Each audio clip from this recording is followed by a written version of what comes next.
မြောက်ကိုရီးယားဟာယူကရိန်းကိုတရားဝင်စစ်ကြေညာလိုက်ပြီလို့တောင်ပြောရတော့မလားဒါကကျွန်တော်ပြောတာမဟုတ်ပါဘူးရုရှားသမ္မတဗလာဒီမာပူတင်ရဲ့ပြောစကားနဲ့အတွေးအမြင်တွေပေါ်အခြေခံပြီးပြောတာဖြစ်ပါတယ်ရဲစရာကောင်းတာတစ်ခုကတော့ရုရှားကိုမြောက်ကိုရီးယားစစ်သားတွေရောက်လာခဲ့တာဟာတကယ်စစ်ကူပေးခြင်းတာမျိုးမဟုတ်ပဲကင်ဂျုံအန်လက်အောက်ကနေလွတ်နိုင်တဲ့အခွင့်အရေးတစ်ခုဖြစ်အသုံးချခဲ့တာလည်းဖြစ်နေနိုင်မှာမဟုတ်ပါပဲအခုချိန်မှာမြောက်ကိုရီးယားဟာရုရှားနဲ့ယူကရိန်းစစ်ပွဲမှာရုရှားကိုလက်နက်ခဲယမ်းတွေဒုံးကျည်တွေနဲ့အမြောက်ကျည်တွေထောက်ပံ့ပေးနေတယ်ဆိုတာအားလုံးသိပါပဲဒါပေမဲ့ဒီတစ်ခေါက်ထွက်လာတဲ့သတင်းတွေထဲမှာထူးဆန်းတာတစ်ခုကတော့မြောက်ကိုရီးယားဟာရုရှားကိုစစ်ကူပေးဖို့အတွက်ယူကရိန်းစစ်မြေပြင်ကိုသူတို့စစ်သားတွေပို့ဆောင်ပေးလိုက်တယ်ဆိုတဲ့သတင်းဖြစ်ပါတယ်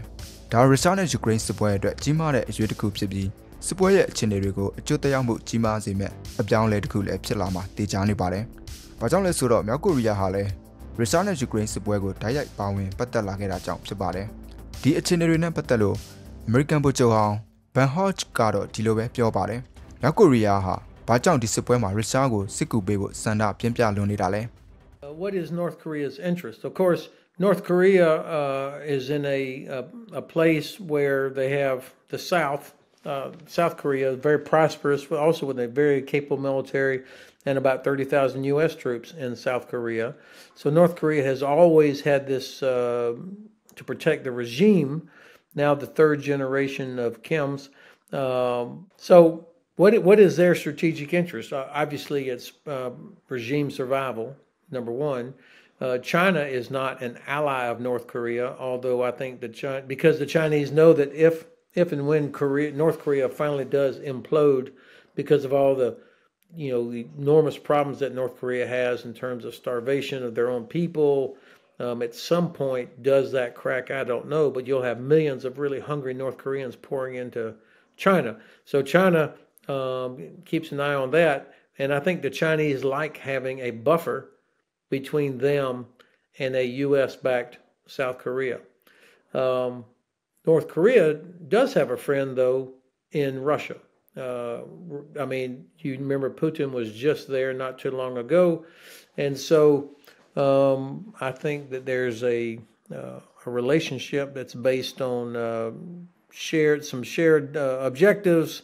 and probably Russia is able to pay North Korea a lot of money for this ammunition that they get by selling oil to India and China, oil and gas still. Now, what we don't know is the quality of the ammunition that's been provided. I've seen mixed reports, but even if 50% of it was rotten, 50% of 3 million, that's a lot of artillery ammunition. So it's not inconsequential. And I'm hoping that at one point the Ukrainians or somebody will figure out a way to disrupt this supply chain. The Ukrainians did destroy a railroad tunnel early in the process, but that was repaired or bypassed. And so it's going to take a sustained effort to really disrupt this effort where North Korea moves ammunition by ship up to Russia, to a Russian port, and then it gets on trains and moves across Russia to Ukraine. Now, how many North Korean troops are there? I'm not surprised that there would be officers that are there, either as technical help. I've heard that the North Koreans were going to provide engineering units, for example, combat engineers. I can't assess the quality of what they've provided yet. But this would be a time where the United States and South Korea should remind North Korea that there's a very large, potent South Korean force with a large American contingent in South Korea to make sure that North Korea doesn't feel like they can just take everything they have and give it to Russia. အခုကျွန်တော်ဆက်ပြီးဖော်ပြပေးမှာကတော့ရုရှားသမ္မတပူတင်ရဲ့ကြာသိမ်းပြီးကမှပြောကြားခဲ့တဲ့အင်တာဗျူးတစ်ခုဖြစ်ပါတယ်။အဲ့ဒီမှာပူတင်ကပြောခဲ့တယ်လဲဆိုတော့နေတိုးစစ်သားတွေသာယူကရိန်းပြည်ပြင်ကတိုက်ပွဲတွေထဲမှာပါဝင်ခဲ့မယ်ဆိုရင်ရုရှားကလည်းနေတိုးတပ်ဖွဲ့တွေကိုပြန်တိုက်သွားမယ်ဆိုတာပါပဲ။သူကတော့ဒီလိုပဲရေဘူးကပြောခဲ့တာဖြစ်ပါတယ်။ဆိုတော့ဒီအင်တာဗျူးလေးကိုကျွန်တော်တို့ကြည့်လိုက်ကြအောင်လားဗျာ။ What we are seeing is an attempt to substitute notions. Because this is not a question of whether the Kiev regime is allowed or not allowed to strike targets on Russian territory. It is already carrying out strikes using unmanned aerial vehicles and other means. But using Western-made long-range precision weapons is a completely different story. The fact is that I have mentioned this, and any expert both in our country and in the West will confirm this. The Ukrainian army is not capable of using cutting-edge high-precision long-range systems supplied by the West. They cannot do that. These weapons are impossible to employ without intelligence data from satellites which Ukraine does not have. This can only be done using the European Union's satellites or US satellites, in general NATO satellites. This is the first point. The second point, perhaps the most important, the key point even, is that only NATO military personnel can assign flight missions to these missile systems. Ukrainian servicemen cannot do this. Therefore, it is not a question of allowing the Ukrainian regime to strike Russia with these weapons or not. It is about deciding whether NATO countries become directly involved in the military conflict or not. If this decision is made, it will mean nothing short of direct involvement. It will mean that NATO countries, the United States and European countries are parties to the war in Ukraine. This will mean their direct involvement in the conflict, and it will clearly change the very essence, the very nature of the conflict dramatically.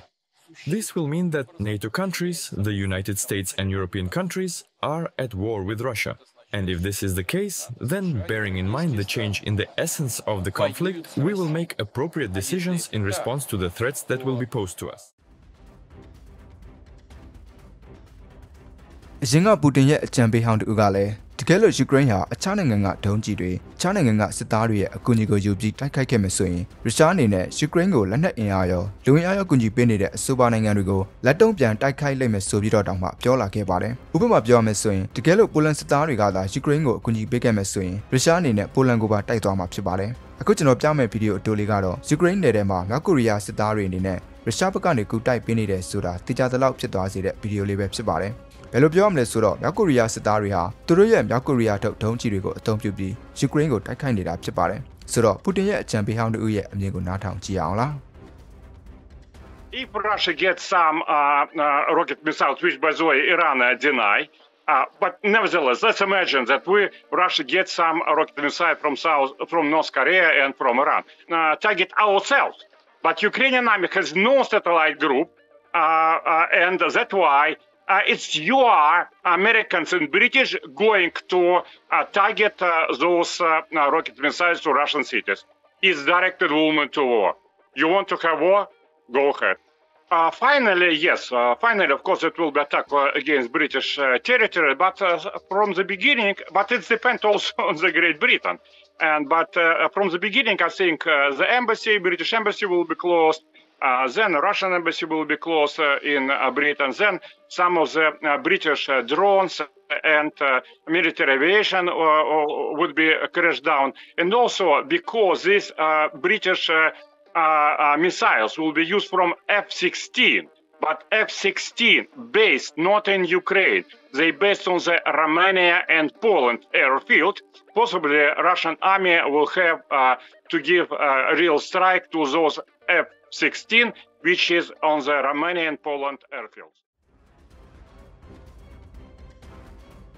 ဒီဗီဒီယိုအစောပိုင်းကပဲကျွန်တော်ကမြောက်ကိုရီးယားဟာရုရှားကိုလက်နက်ခဲယမ်းတွေအများအများကူညီထောက်ပံ့ပေးနေပြီးသားလို့ပြောခဲ့ပါသေးတယ်။ဒါကလည်းဟုတ်ပါတယ်။အခုအချက်လက်နဲ့ပြောရမယ်ဆိုရင်တော့မြောက်ကိုရီးယားဟာတစ်ထဲမှာကိုပဲအမြောက်ကြီးပေါင်း3တန်းအထိရုရှားကိုထောက်ပံ့ပေးခဲ့တာပါ။ဒီနောက်ပိုင်းမှာတော့အမြောက်ကြီးအရေအတွက်ကပိုလို့တောင်များပြားလာခဲ့ပြီးတစ်နှစ်ကိုအမြောက်ကြီးပေါင်း6တန်းလောက်အထိမြောက်ကိုရီးယားကရုရှားကိုထောက်ပံ့ပေးနေတယ်လို့သိရပါတယ်။ဆိုတော့ရုရှားနဲ့ယူကရိန်းစစ်ပွဲမှာမြောက်ကိုရီးယားဟာအီရန်နဲ့တရုတ်ထက်တောင်မှပိုပြီးတော့ရုရှားကိုကူညီထောက်ပံ့ပေးနေတာဖြစ်ပါတယ်။အခုဆိုရင်လက်နက်တင်မကပဲမြောက်ကိုရီးယားစစ်သားတွေကပါယူကရိန်းရှေ့တန်းစစ်မြေပြင်ထိလိုက်ပြီးရုရှားကိုစစ်ကူပေးနေတာပါ။လာမယ့်ဆောင်းရာသီကာလမှာဆိုရင်ရုရှားနဲ့အတူတိုက်ခိုက်မဲ့မြောက်ကိုရီးယားစစ်သားအကြီးအတွက်ကပိုပြီးတော့တောင်များပြားလာလိမ့်မယ်လို့သတင်းအချို့ကဆိုထားပြီးအဲ့ဒီအတွက်လည်းလက်ကျင့်တွေတောင်လုပ်နေကြတယ်လို့သိရပါတယ်။ဒီလိုသတင်းတွေကတိကျလားဆိုတာကတော့မေးခွန်းထုတ်စရာဖြစ်နေပေမဲ့တောင်ကိုရီးယားကာကွယ်ရေးဝန်ကြီးကိုယ်တိုင်ကတောင်မြောက်ကိုရီးယားစစ်သားတွေဟာယူကရိန်းစစ်မြေပြင်မှာရုရှားကိုစစ်ကူပေးနေတာဖြစ်နိုင်တယ်လို့အတည်ပြုထားတော့လဲစတိပြတ်ပြောရမှာခက်ပါတယ်။ပြီးခဲ့တဲ့တလောကနေမဲ့ယူကရိန်းစစ်မြေပြင်မှာရုရှားအတွက်ကူတိုက်ပေးရင်အသက်ဆုံးရှုံးခဲ့ရတဲ့မြောက်ကိုရီးယားစစ်သားအများများတောင်ရှိနေနိုင်တယ်လို့တောင်ကိုရီးယားကာကွယ်ရေးဝန်ကြီးကထပ်ပြောခဲ့ပါသေးတယ်။တောင်ကိုရီးယားကာကွယ်ရေးဝန်ကြီးကအသေးစိတ်အချက်လက်တွေကိုတော့မပြောခဲ့ပေမဲ့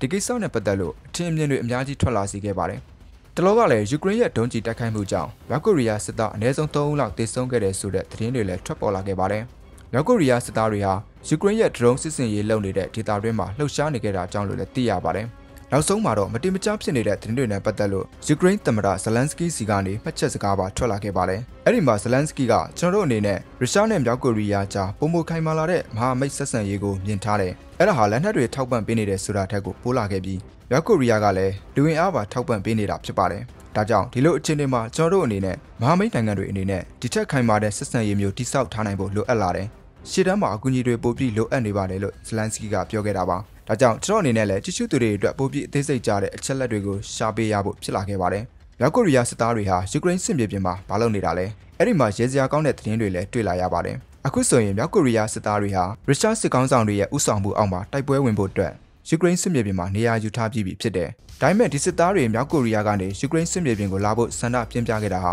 ရုရှားကိုစစ်ကူပေးခြင်းလွန်တာကြောင့်မဟုတ်ဘူး။မြောက်ကိုရီးယားအာဏာရှင်ကင်ဂျုံအန်ရဲ့လက်ကနေလွတ်ပြေရောဆိုပြီးလာခဲ့တာလို့အဲ့ဒီသတင်းတွေမှာရေးသားထားတာပါ။ဒါပေမဲ့လည်းအတီးပြောရမယ်ဆိုရင်တော့မြောက်ကိုရီးယားကရုရှားကိုထောက်ပံ့ပေးထားတဲ့ဒုံးကျည်တွေကိုယူကရိန်းစစ်မြေပြင်မှာအသုံးပြုနေတာဟာရုရှားတွေမဟုတ်ဘူး။မြောက်ကိုရီးယားကိုယ်တိုင်ပဲဖြစ်လိမ့်မယ်ဆိုတဲ့သတင်းတွေကိုလည်းကျွန်တော်တို့တွေ့ရပါတယ်။အဲ့ဒီမှာသူတို့ဟာယူကရိန်းရဲ့တပ်တွေကိုခြေခံပြတ်မှတ်ထားပြီးပစ်ခတ်နေတာဖြစ်တယ်လို့လည်းသိရပါတယ်။ဆိုတော့ကျွန်တော်စောစောကပြခဲ့တဲ့အင်တာဗျူးဗီဒီယိုတွေကပူတင်ပြောတဲ့စကားအတိုင်းပြောရမယ်ဆိုရင်အခုချိန်မှာဆိုရင်တော့မြောက်ကိုရီးယားနဲ့ယူကရိန်းဟာတရားဝင်စစ်ဖြစ်နေပြီလို့တောင်ပြောနိုင်ပါတယ်။ဘာကြောင့်လဲဆိုတော့ယူကရိန်းကိုစစ်ကူပေးနေတဲ့ NATO နိုင်ငံတိုင်းဟာရုရှားကိုစစ်ကြေညာတဲ့နိုင်ငံတွေဖြစ်တယ်။ရုရှားကိုတိုက်ခိုက်နေတဲ့နိုင်ငံတွေဖြစ်တယ်။ဒါကြောင့်ရုရှားအနေနဲ့လည်းပြန်လည်တိုက်ခိုက်သွားမယ်လို့ပူတင်ကပြောခဲ့တာကိုဒါကြောင့်ပူတင်ရဲ့ logic အရဆိုရင်အခုချိန်မှာယူကရိန်းဟာလည်းမြောက်ကိုရီးယားနဲ့စစ်ဖြစ်လာတဲ့သဘောပါပဲ။ဒါပေမဲ့လည်းကန်ဆိုတာကတော့တစ်ချိန်တည်းမှာပဲမြောက်ကိုရီးယားဟာတောင်ကိုရီးယားနဲ့လည်းမကြေးမချမ်းပြန်ဖြစ်လာတဲ့အခြေအနေကိုစိုက်လာပါတယ်။မြောက်ကိုရီးယားနဲ့တောင်ကိုရီးယားနယ်စပ်မှာတင်းမာမှုတွေပြန်ဖြစ်လာတာပါ။ဒါကြောင့်ကင်ဂျုံအန်အနေနဲ့ယူကရိန်းစစ်မြေပြင်ကိုပို့ထားတဲ့သူ့ရဲ့တပ်တွေကို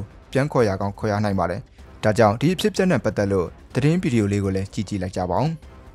Well, dramatic video shows the moment that North Korea demolished 2 road and railways routes that used to link the two Koreas. So let's go to the video, and on the right-hand side of the screen, you can see a blue sign that says goodbye to drivers from South Korea, and then we see the explosion, a cloud of debris blown into the sky. North Korea demolished this roadway and another one on the other side of the country, 2 of the last remaining road and railways linking the two countries. This video is certainly compelling, but what does it all mean? Well, it's certainly a physical reminder that a policy of peaceful reunification may be a thing of the past. In January, North Korean leader Kim Jong-un said peaceful reunification should no longer be pursued, and monuments like this one, the Arch of Reunification in North Korea's capital, have presumably been blown up. Kim Jong-un said he was going to do it, and it no longer appears in satellite imagery. So this is also a movie we've seen before. In 2010, North Korea was upset about leaflets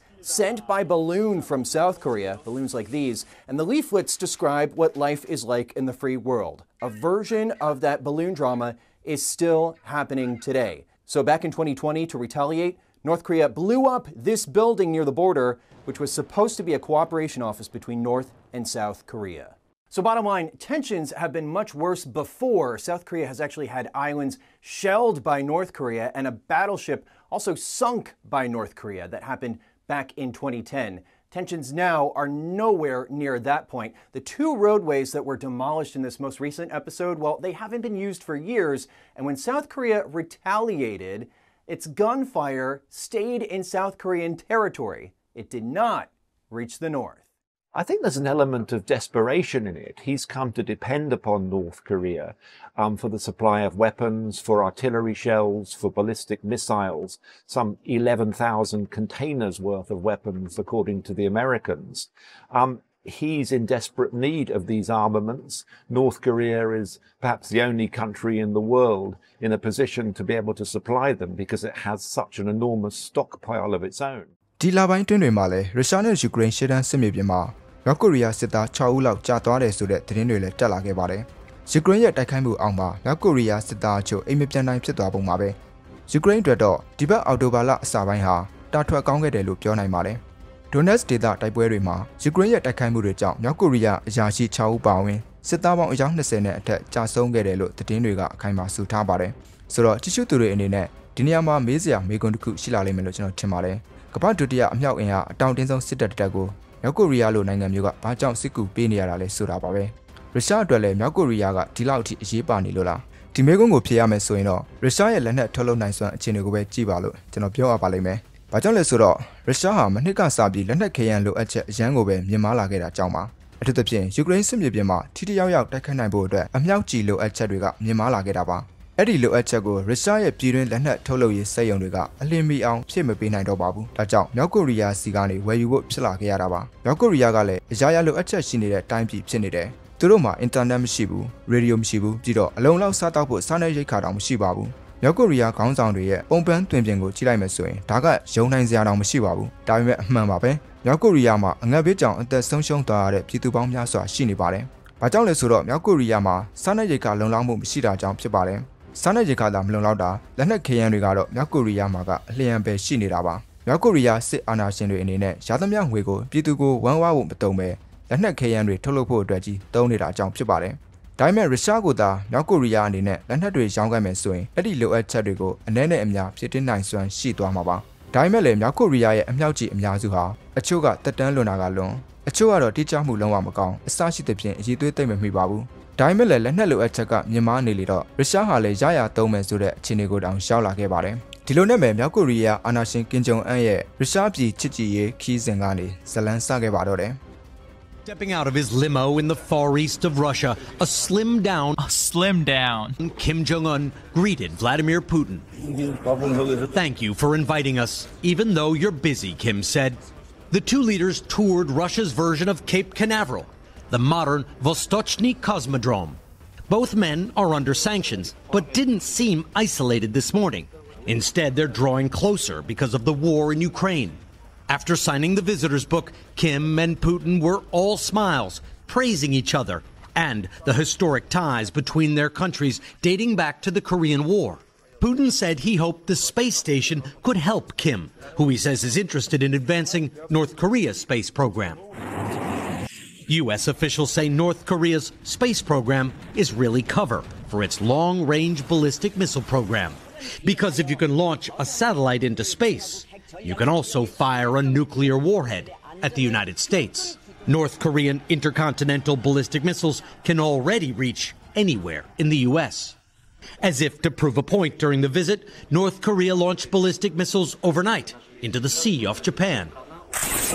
Kim also seemed to praise Putin's war in Ukraine without mentioning the country by name. Russia has risen to a sacred struggle to defend its sovereignty and protect its security in opposition to the hegemonic forces that oppose Russia, Kim said. At their dinner, Putin toasted to strengthening friendship and Kim's health. The deal between Putin and Kim is simple enough, according to U.S. officials. Putin is offering North Korea help with advanced technology and likely food in exchange for ammunition, the artillery and rockets that Putin needs to fend off the U.S.-backed counteroffensive in Ukraine. လက်နက်ကိုအစားတောင်းနဲ့လဲတယ်ဒါကတော့ကမ္ဘာပေါ်မှာအကြီးဆုံးစစ်တပ်နှစ်တပ်ရဲ့ကုန်သွယ်မှုတစ်ခုပါပဲဆိုတော့မြောက်ကိုရီးယားအနေနဲ့ရုရှားကိုဘယ်လောက်အထိကူညီပံ့ပိုးပေးနိုင်မှာလဲအဲ့ဒီအတွက်သတင်းတွေကိုဖတ်ကြည့်မယ်ဆိုရင်တော့ရုရှားကိုမြောက်ကိုရီးယားကူညီပံ့ပိုးပေးနေတဲ့အားကတကယ်ကိုမသေးလာပါဘူးသတင်းတွေအရယူကရိန်းမြေမှာရုရှားအသုံးပြုနေတဲ့အမြောက်ကြီးတွေရဲ့တဝက်လောက်ဟာမြောက်ကိုရီးယားထုတ်အမြောက်ကြီးတွေဖြစ်တယ်လို့သိရပါတယ်ဒီနှစ်ကိုအမြောက်ကြီးပေါင်း3တန်းခန့်ဟာပြုံယမ်းကနေမော်စကိုကိုရောက်နေတယ်လို့သိရပါတယ်ဒါပေမဲ့လည်းအများစုကတော့အပြစ်နာစာတွေများတယ်လို့လည်းဖော်ပြထားပါတယ်Time သတင်းဌာနကတော့မြောက်ကိုရီးယားအမြောက်ကြီးတွေဟာအရှေ့ယူကရိန်းကတိုက်ပွဲတွေမှာရုရှားအတွက်အခရာကျခဲ့တယ်လို့ပြောပါတယ်အထူးသဖြင့်ဒွန်နက်ဒေသမှာဘာလီဒါမြို့သိမ်းပွဲမှာမြောက်ကိုရီးယားအမြောက်ကြီးတွေကိုရုရှားကအဓိကအသုံးပြုခဲ့တာလို့သိရပါတယ်အခြားသတင်းတွေမှာလည်းမြောက်ကိုရီးယားဟာနောက်ထပ်အမြောက်ကြီး6တန်းလောက်ရုရှားကိုပို့ပေးခဲ့တယ်ဆိုတာမျိုးလည်းတွေ့ရပါတယ်အပြန်အလှန်အနေနဲ့မြောက်ကိုရီးယားဟာရုရှားစီကနေစပိုင်ဂျိုတို့နည်းပညာတွေရသွားမှာဖြစ်တယ်လို့တင်ကားတွေဂျက်ဖိုက်တာတွေလည်းရနိုင်ပါတယ်ဒီလိုနဲ့ပဲနောက်ဆုံးမှာတော့ပူတင်ကိုယ်တိုင်လည်းမြောက်ကိုရီးယားကိုချစ်ကြည်ရေးခီးလာရောက်ရဖို့ဖြစ်လာခဲ့ပါတယ်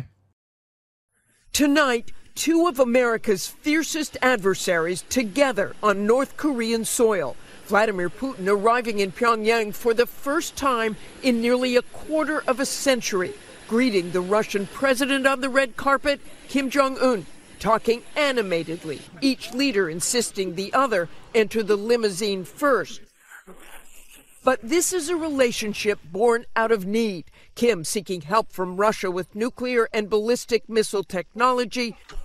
and Putin increasingly relying on North Korea for hundreds of thousands of artillery rounds and missiles in his fight against Ukraine. Kim and Putin met once before, last year in Russia, but this North Korea trip, with hours of one-on-one meetings planned for Wednesday and the streets of Pyongyang lined with Putin's portrait, sends a strong signal to the West that the so-called axis of dictators is only growing stronger.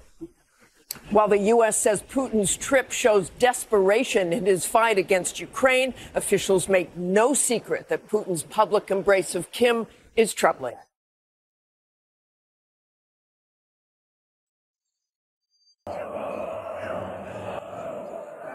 American နဲ့အနောက်မဟာမိတ်နိုင်ငံတွေအနေနဲ့ပူတင်နဲ့ကင်ဂျုံအန်တို့ရဲ့ဆက်ဆံရေးပေါ်စိုးရိမ်လာကြတာဟာရုရှားကိုကူညီပံ့ပိုးပေးနေမှုတွေဒီထက်ပိုများလာနိုင်မှာကိုပဲအခုချိန်မှာဆိုရင် Axis of Evil ဆိုးရုံမှုတွေပေါင်းစည်းခြင်းလို့နာမည်ပြောင်းတောင်ပေးထားတဲ့နိုင်ငံတွေဟာနောက်ွယ်ကနေရုရှားကိုအင်အားတွေပေးနေတာဖြစ်ပါတယ်။ဒါကြောင့်ပဲရုရှားဟာအနောက်နိုင်ငံတွေရဲ့ပိတ်ဆို့မှုတွေခံနေရတဲ့ကြားကနေအခုတက်ထိလက်မထောင်နေနိုင်ဆဲဖြစ်ပါတယ်။အားလုံးသိထားကြတဲ့အတိုင်းပဲပိတ်ဆို့မှုတွေလောက်နေတော့ဒီစစ်ပွဲကိုရပ်တန့်ပြစ်နိုင်မှာမဟုတ်ဘူးမလား။စီးပွားရေးပိတ်ဆို့မှုတွေလုပ်ပြီးအင်အားချိနဲ့စေဖို့ရည်ရွယ်ထားတာဖြစ်ပေမဲ့လည်းအခုချိန်ထိတော့အနောက်မဟာမိတ်နိုင်ငံတွေရဲ့ပိတ်ဆို့မှုတွေဟာရုရှားစီးပွားရေးကိုတိတ်ကြီးပြိုလဲမသွားစေနိုင်သေးသလိုစစ်ပွဲကိုရပ်တန့်ပစ်ဖို့လည်းမဖြစ်နိုင်သေးပါဘူး။ဒါပေမဲ့လည်းရေရှည်မှာဆိုရင်တော့ဓာတွေဟာရုရှားကိုဒုက္ခပေးနိုင်စွမ်းတော့ရှိပါတယ်။ဆိုဗီယက်ပြည်ထောင်စုကြီးပြိုကွဲခဲ့တာကလည်းဓာတွေကပဲအစပြုခဲ့တာကြောင့်ပါ။တိုင်းပြည်စီးပွားရေးကမှမကောင်းပါဘူးဆိုလက်နက်ခဲယမ်းထုတ်လုပ်မှုနဲ့နျူကလ িয়ার ရှင်ပြိုင်မှုအတွက်ပဲငွေတွေပုံအောသုံးနေတဲ့ဆိုဗီယက်အစိုးရပေါ်ပြည်သူတွေကတန်တရားဝင်လာတဲ့နောက်ပိုင်းမှာတော့ဆိုဗီယက်ပြည်ထောင်စုကြီးလည်းပြိုကွဲခဲ့ရပါတယ်။ပိတ်ဆို့မှုဆိုတာတွေကလည်း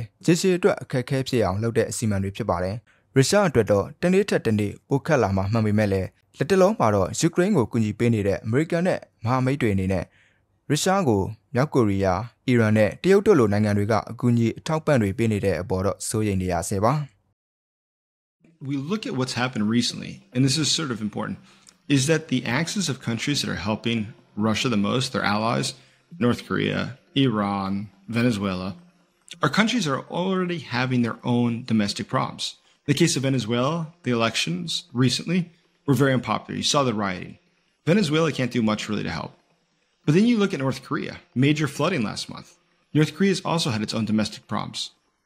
But Iran itself had a very interesting announcement yesterday, saying that they were not going to continue military cooperation with Russia. Now, I doubt if that's really going to come to fruition or if that was just said for the public, but there could be a logic to it. Remember that Iran also requested Russia's help last month to receive air defense, knowing that there was going to be the high potential for a future war with Israel. Requesting that air defense, thinking that Russia is its partner, as Iran has sent incredible numbers of drones to Russia to attack Ukraine, the Iranians were very disappointed to hear the Russians say, we can't really help you right now. And the reason is simple. The Ukrainians had invaded Kursk, and knowing this and recognizing that now the operations were spreading, Russia needed those air defense systems in southern Russia, and they couldn't afford to send them to Iran. More than that, Iran itself is looking out for its own self-interest. There's domestic problems, the government's unpopular, it's got huge economic problems. Getting more involved with Russia doesn't really help. A smarter move is to protect their own interest first. And all of foreign politics, always, all of foreign policy comes down to domestic politics first. Leaders will always do what's in their country's interest first. Not what's right, not what's better, not what's more strategic, but ultimately, is this going to be good for my country? Doesn't really matter if it's good for your country or not, but first and foremost, is it good for my country? And so I think that the Iranian leadership is going to try to defend its own interest first, as do other dictatorships with whom the Putin regime cooperates. ဒါကြောင့်မြောက်ကိုရီးယားအပါအဝင်အာဏာရှင်နိုင်ငံတွေအနေနဲ့သူတော်ချင်းတည်င်းလွှဲလွှဲဆိုသလိုအခုချိန်မှာရုရှားကိုထောက်ပံ့ကူညီပေးနေနိုင်ပေမဲ့လည်းသူတို့တွေဘယ်လောက်အထိတောင်းခံပေးသွားနိုင်မလဲဆိုတာကလည်းစိတ်ဝင်စားဖို့ကောင်းနေပါတယ်။လက်တလုံးမှာတော့မြောက်ကိုရီးယားဟာရုရှားကိုယူကရိန်းစစ်မြေပြင်အထိလူဝင်အားရောလက်နက်အင်အားအရာရောအကူအညီပေးရင်ကင်ဂျုံအွန်နဲ့ပူတင်တို့ကြားဆက်ဆံရေးဟာလည်းခိုင်မြဲတဲ့ထက်ခိုင်မြဲလာတာကတော့အသေးချပါပဲ။